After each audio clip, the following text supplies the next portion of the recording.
हमारे मन में गंदे विचार क्यों आते हैं? हम नहीं चाहते पर फिर भी हमारे मन में गंदे विचार आते रहते हैं। लेकिन क्यों?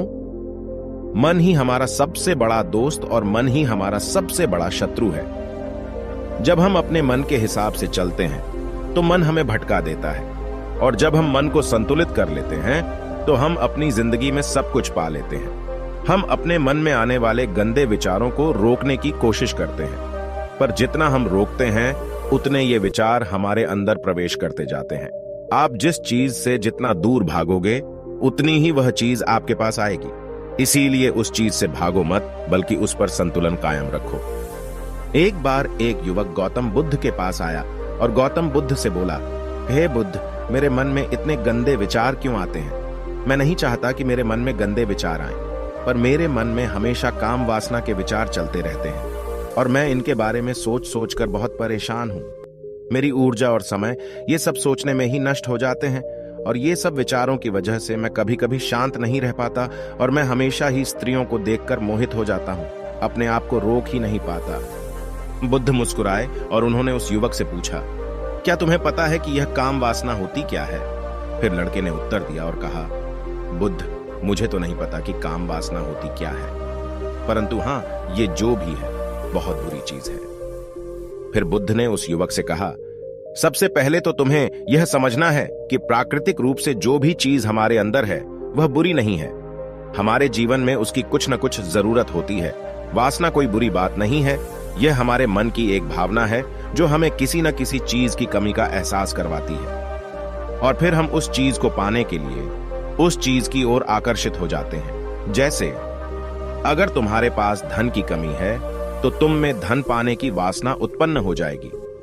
इसका मतलब यह नहीं कि वासना बुरी है, बल्कि यह तो हमारे मन के एक प्रकार की जरूरत का एहसास है, और जब यह जरूरत शारीरिक हो तो हम इसे काम वासना कह देते हैं। युवक ने गौतम बुद्ध को कहा, बुद्ध, मुझे काम वासना का मतलब तो समझ में आ गया, पर आप मुझे यह बताइए कि यह आती कहां से है और कैसे आती है?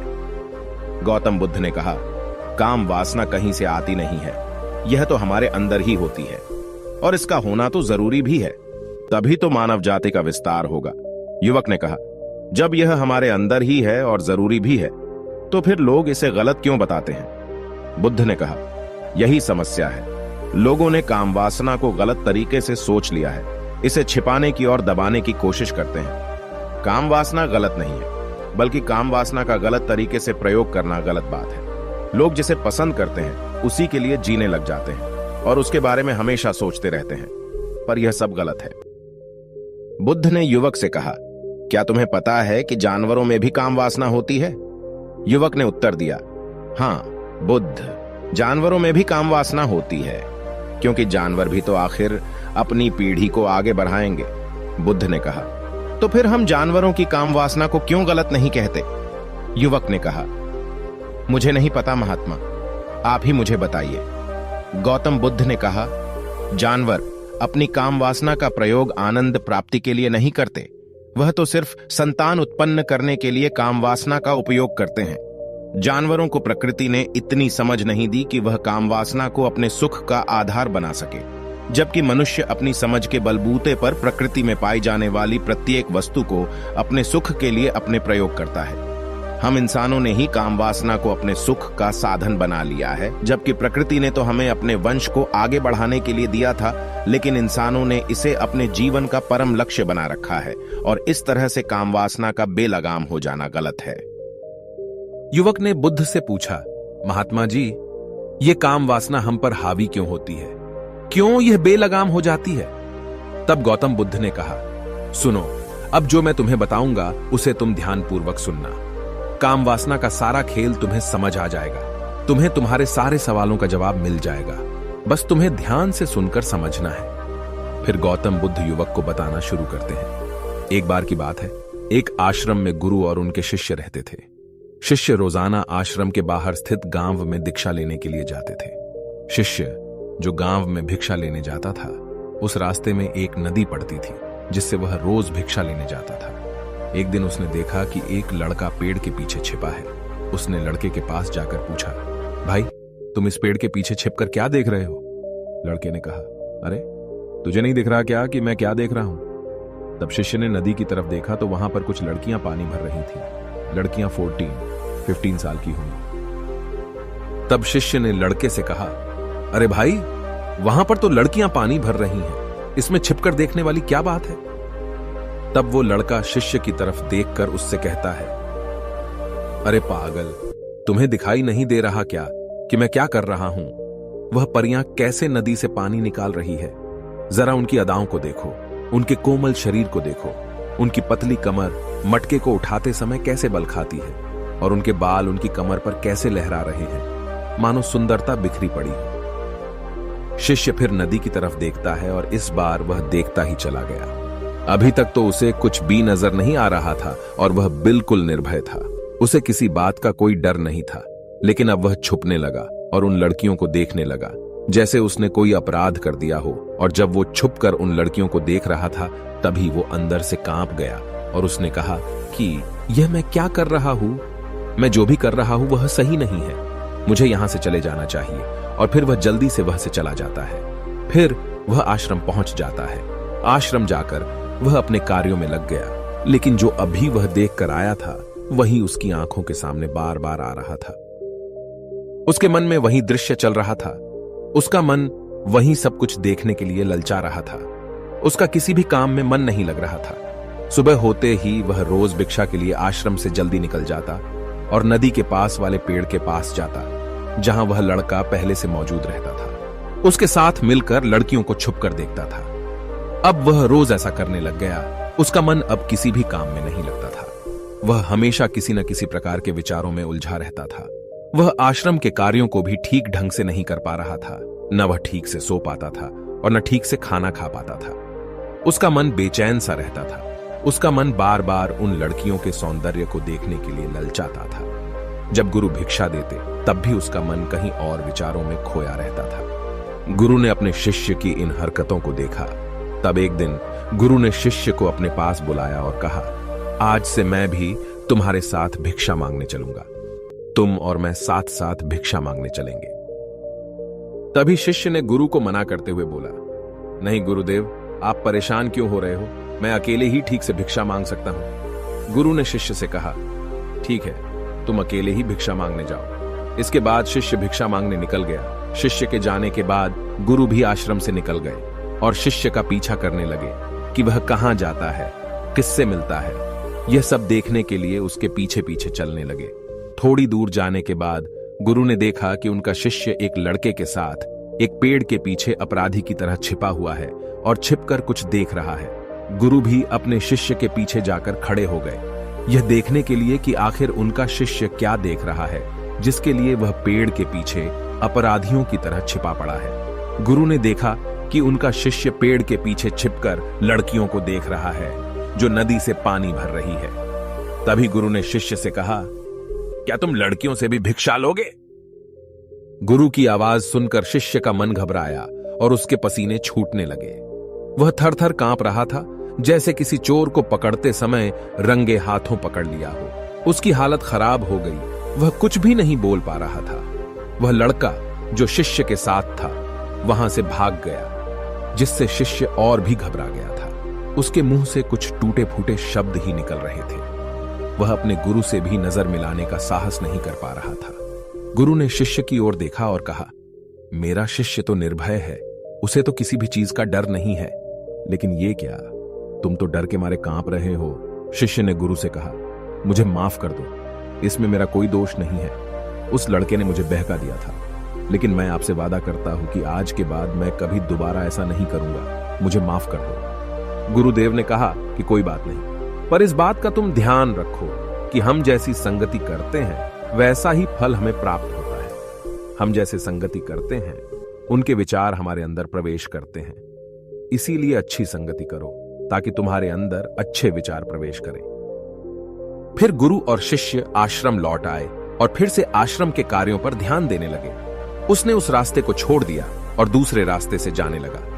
वह अपने काम को ध्यान से करता था, लेकिन धीरे धीरे उसके अंदर क्रोध उत्पन्न हो गया और फिर वह दूसरे शिष्यों पर क्रोध करने लगा और बेचैन हो गया। अब वह सही समय पर भोजन भी नहीं करता था। वह भोजन भी बहुत कम खाता था। एक रात गुरु शिष्य के पास आए और उससे बोले कि तुमने मुझसे वादा किया था कि तुम अपना मन नियंत्रण में रखोगे। अब तक तुमने कितनी बार अपना वादा तोड़ दिया। यह सुनकर शिष्य अपने गुरु के चरणों में गिर गया और रोने लगा। रोते रोते ही उसने गुरु से कहा कि गुरुदेव, मैं कहीं बार अपना वादा तोड़ चुका हूं, फिर वादा कर लेता हूं, लेकिन हर बार मैं वादा तोड़ देता हूं। मेरा मन मेरे नियंत्रण में है ही नहीं।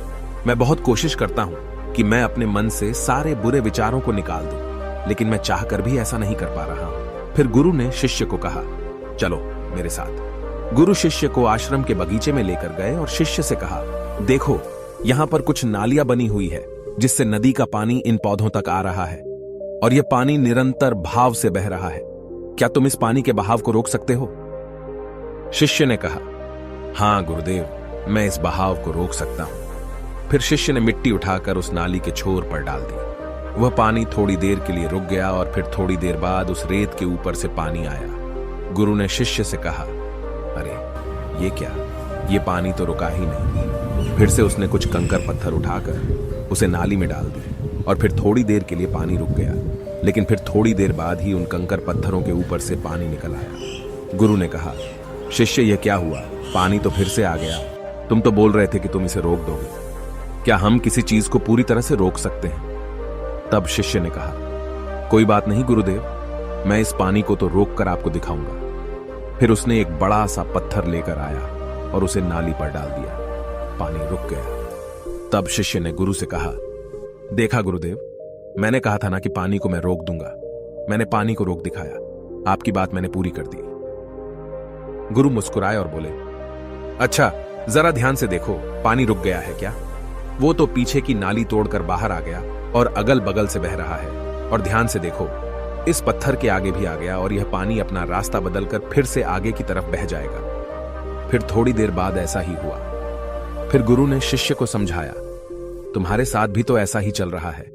तुम बार बार प्रयास कर रहे हो, बड़े से बड़ा प्रयास कर रहे हो, पर हर बार तुम्हारा प्रयास टूट रहा है और यह हमेशा टूटता ही रहेगा।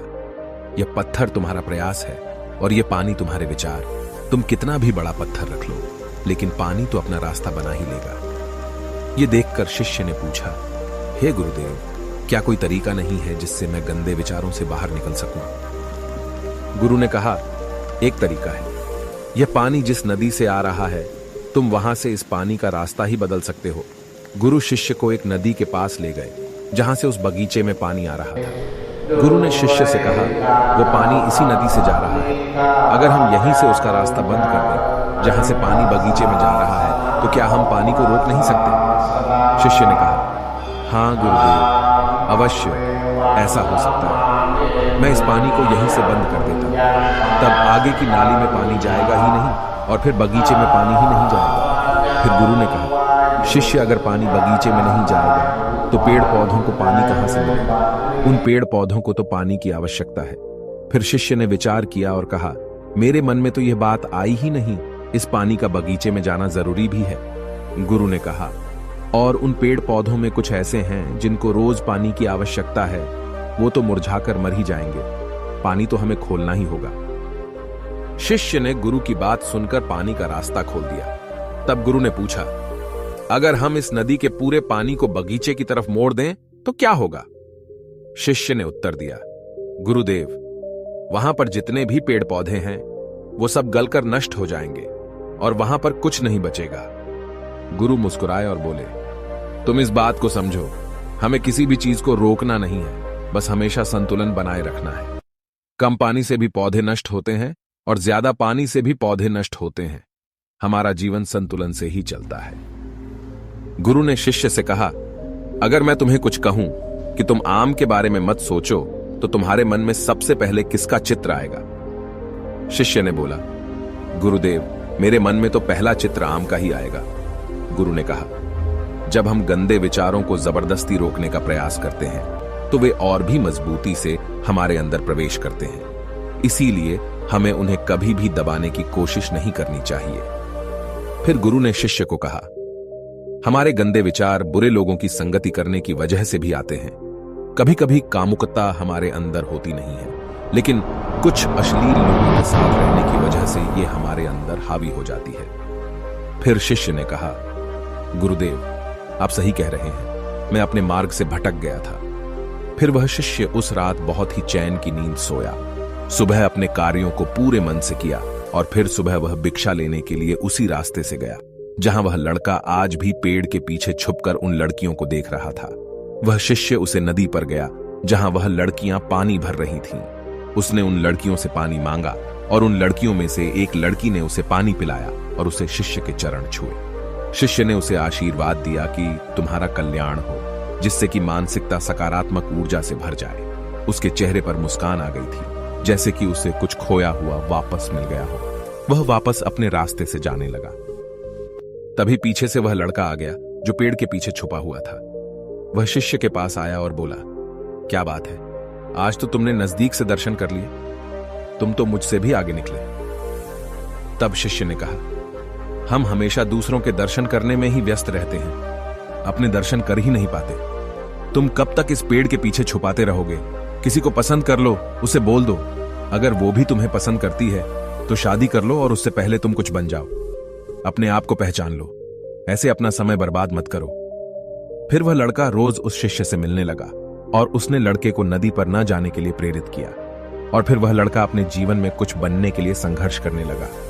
तो तुमने देखा कि संगति का असर क्या होता है। अपनी संगति बदलो, अपने विचार बदलो। गुरु ने शिष्य से पूछा, क्या तुम्हें अपने सभी सवालों का उत्तर मिल गया? तब शिष्य ने कहा, हाँ महात्मा जी, आपका धन्यवाद। तब गुरु ने शिष्य से कहा कि जब तुम्हारे मन में गंदे विचार आए तब तुम अपने आप को दोषी मत मानो। यह शरीर है और यह सब इसने हजारों वर्षों से सीखा है। एक केवल तुम्हारे सोच लेने से या शपथ लेने से यह टूटने वाला है नहीं, लेकिन तुम्हारे पास वो शक्ति है, वो ऊर्जा है जिसका तुम्हें संतुलन उपयोग करना है। तुम एक जीवित ऊर्जा हो जो कुछ भी अनुभव करने के लिए स्वतंत्र है। इसीलिए तुम अपने आप को पहचानो। इस कहानी से हमें यह सीख मिलती है कि हमारे विचारों का महत्व कितना अधिक होता है। हमारे विचार ही हमारे भविष्य की दिशा को निर्धारित करते हैं। हमें सकारात्मक विचारों को अपने मन में पूरी शक्ति के साथ अपनाना चाहिए ताकि हम सही दिशा में आगे बढ़ सकें।